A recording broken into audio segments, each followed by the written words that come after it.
بسم الله الرحمن الرحيم.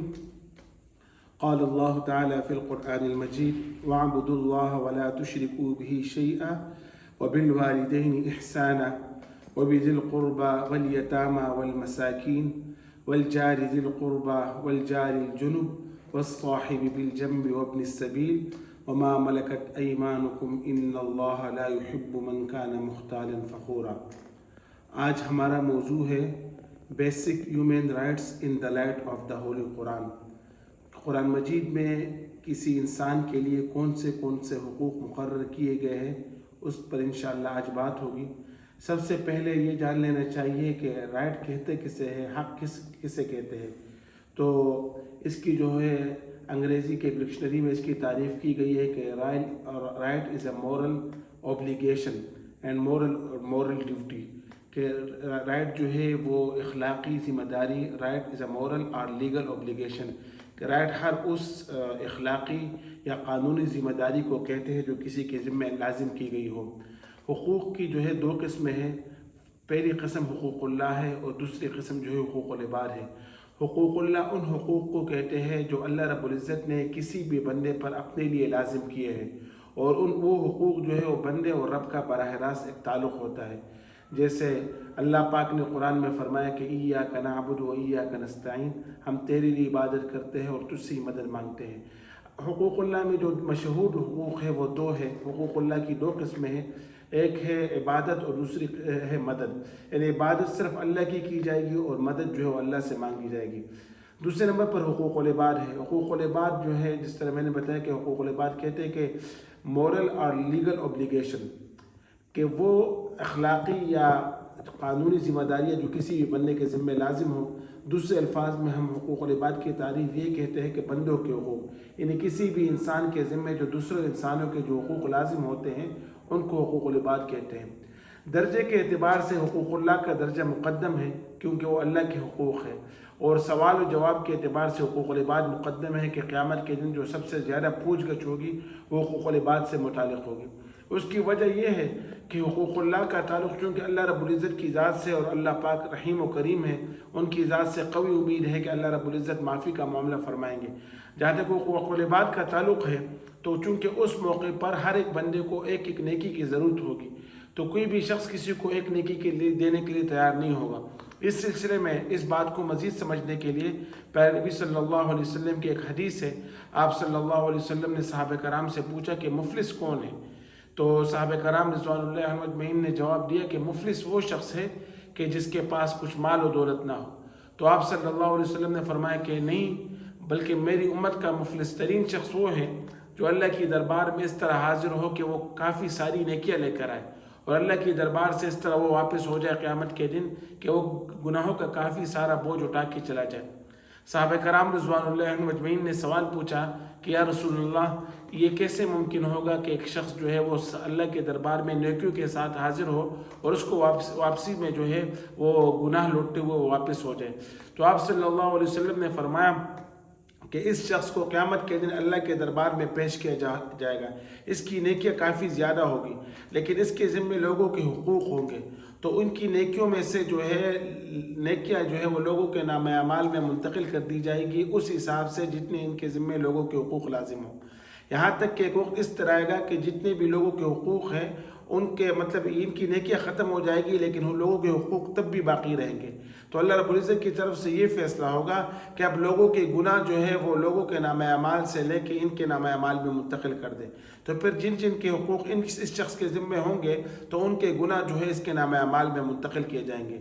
تو خلاصہ یہ ہے کہ آخر ایک وقت اس طرح آئے گا کہ وہ شخص جو اچھا خاصا جو ہے نا ایک ڈھیر نیکیوں کا لے کر آیا تھا، اللہ کے دربار سے اس پوزیشن میں حاضر واپس ہوگا کہ وہ جو ہے گناہوں کا ایک بوجھ لاد کر واپس ہوگا، اور اللہ رب العزت کی طرف سے اس کے حق میں جہنم کا فیصلہ ہوگا.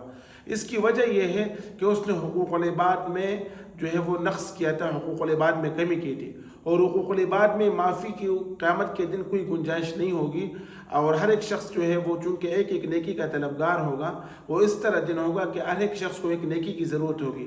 جس طرح قرآن مجید میں اللہ رب العزت نے اس کا ایک نقشہ کھینچا ہے کہ فَإِذَا جَاءَتِ الصَّاخَّةُ يَوْمَ يَفِرُّ الْمَرْءُ مِنْ أَخِيهِ وَأُمِّهِ وَأَبِيهِ وَصَاحِبَتِهِ وَبَنِيهِ لِكُلِّ امْرِئٍ مِّنْهُمْ يَوْمَئِذٍ شَأْنٌ يُغْنِيهِ، یعنی وہ ایک ایسا دن ہوگا کہ جس دن جو ہے ایک بھائی جو ہے اپنے دوسرے بھائی سے بھاگے گا، یوم یفر المرء من اخیہ وامہ وابیہ، اور اپنی والدہ سے، اپنے جو ہے نا اپنے والد سے، اپنے بھائی سے، اپنی زوجہ سے، اپنی بیٹیوں سے، صحیح ہے۔ اس کی وجہ یہ ہوگی لکل امرئ منہم یومئذ شأن یغنی، ہر ایک دن کو جو ہے اس دن ہر ایک شخص کو اپنی ایک ایسی فکر لائق ہوگی جو دوسرے لوگوں سے اس کو مستغنی کر دے گی، یعنی ہر ایک انسان کو یہ فکر ہوگی کہ میری بخشش ہو جائے، یا رب نفسی نفسی، یا اللہ مجھے بچا۔ تو نہ کسی کو اپنے والدین کی فکر ہوگی نہ اولاد کی فکر۔ تو یہ وہ قریبی رشتے ہیں کہ جن کی انسان کو فکر نہیں ہوگی، تو اس موقع پہ یہ انتہائی مشکل ہے کہ کوئی شخص کسی دوسرے انسان کو کوئی نیکی دینے کے لیے تیار ہو جائے۔ تو اس بات سے یہ نتیجہ نکلتا ہے کہ حقوق اللہ اور حقوق العباد میں اگرچہ مقام اور مرتبے کے اعتبار سے حقوق اللہ مقدم ہے، اور جو ہے وہ سوال و جواب کے اعتبار سے حقوق العباد مقدم ہے کہ زیادہ پوچھ گچھ سوال و جواب حقوق العباد کے متعلق ہوگا۔ اب حقوق العباد میں سے جو ہے مختلف بندوں کے حقوق ہیں، تو حقوق العباد میں جو سب سے مقدم حقوق ہے وہ والدین کے حقوق ہے۔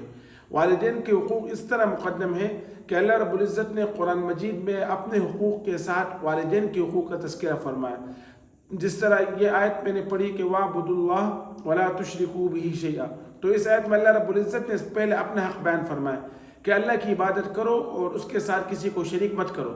تو اس کے ساتھ ہی دوسرے نمبر پر جب حقوق العباد کا تذکرہ فرمایا تو حقوق العباد میں سب سے پہلے والدین کا حق بیان فرمایا کہ وَبِالْوَالِدَيْنِ إِحْسَانًا، کہ والدین کے ساتھ حسن سلوک سے پیش آؤ۔ اسی طرح 15 پارے میں سورہ بنی اسرائیل میں اللہ رب العزت نے فرمایا کہ وَقَضَىٰ رَبُّكَ أَلَّا تَعْبُدُوا إِلَّا إِيَّاهُ وَبِالْوَالِدَيْنِ إِحْسَانًا، کہ آپ کے رب کا یہ فیصلہ ہے، یہ حکم ہے کہ آپ ان کے ساتھ کسی کو شریک مت کرنا، صرف اسی کی عبادت کرنا، وَبِالْوَالِدَيْنِ إِحْسَانًا، اور والدین کے ساتھ حسن سلوک سے پیش آنا۔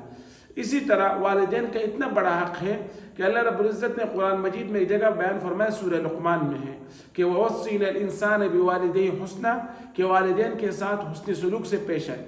اس کے بعد فرمایا کہ وَإِن جَاهَدَاكَ لِتُشْرِكَ بِي مَا لَيْسَ لَكَ بِهِ عِلْمٌ فَلَا تُطِعْهُمَا وَصَاحِبْهُمَا فِي الدُّنْيَا مَعْرُوفًا، کہ اگر والدین میں سے تمہیں کوئی اس بات کا حکم دے کہ میرے ساتھ کسی کو شریک کرنا، کسی ایسے شخص کو شریک کرنا جس کے بارے میں تمہیں کوئی علم نہ ہو، مطلب آپ کو یہ معلوم ہے کہ میرے ساتھ کوئی بھی شریک نہیں، اب اگر کسی ایسے شخص کا آپ کو حکم دے کہ جن کے بارے میں آپ کو کوئی علم نہیں ہے، کہنے کا مقصد یہ کہ اگر آپ کو شرک کا حکم دے تو اللہ رب العزت نے فرمایا کہ فلا تطعهما، ان کی یہ بات مت ماننا۔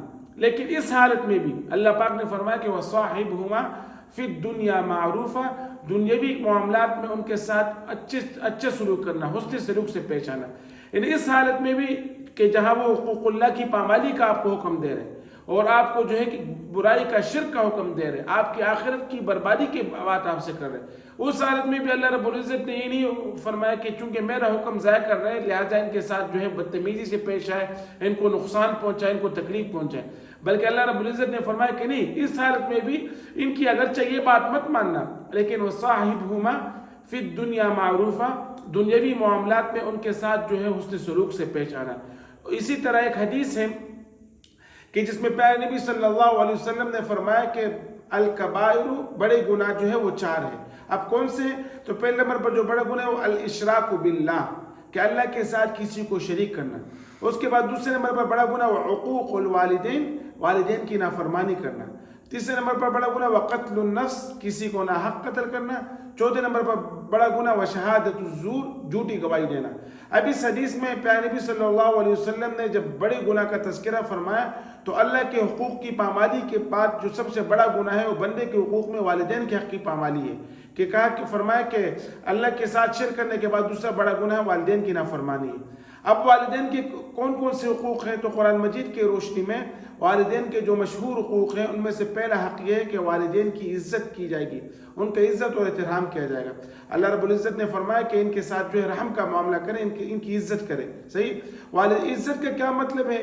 عزت کا مقصد یہ ہے کہ الفاظ سے بھی، دل سے بھی جو ہے اور عملاً بھی والدین کا احترام کرنا۔ الفاظ سے مطلب ہے کہ والدین کے سامنے اور والدین کے لیے عزت کے الفاظ استعمال کرنا، دل میں بھی جو ہے ان کی عزت رکھنا، اور اعمال ایسے کرنا جو ان کے لیے جو عزت والے ہوں۔ صحیح؟ دوسرے نمبر پر جو والدین کا حق ہے وہ ہے والدین کے ساتھ رحم دلی سے پیش آنا۔ اللہ رب العزت نے قرآن میں فرمایا اما یبلغن عندک الکبر احدہما او کلاہما فلا تقل لہما اف ولا تنہرہما وقل لہما قولا کریما۔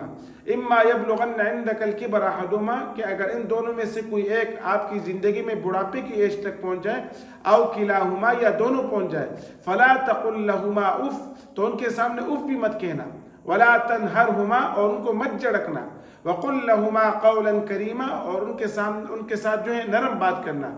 اب اف مت کہنا، اس کا کیا مطلب ہے؟